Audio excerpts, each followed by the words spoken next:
So ayun mga pare ko, itatry ni Sir Amir at ni Sir Paul ang ating V-Bike S9 at V-Bike Oxy V8S. Go sir! Ayan ha. Yeah!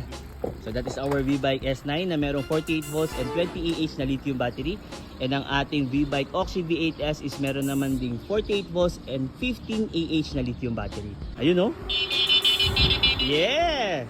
So gayang kabilis ang ating V-Bike Oxy V8S. Hindi pa niya yan tinotodo. Ang ating V-Bike S9 naman, sinubukan na ni Sir Amir ang top speed nito. Ayan o. Yeah! So napakaangas talaga ng ating mga fat bike na e-bike mga pare ko. Ayan o.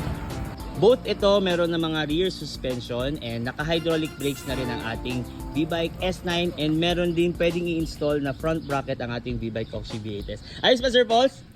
Ayos. Ayos sir. Thank you sir, thank you sir. Thank you sir Amir. Ayos Okay. oh.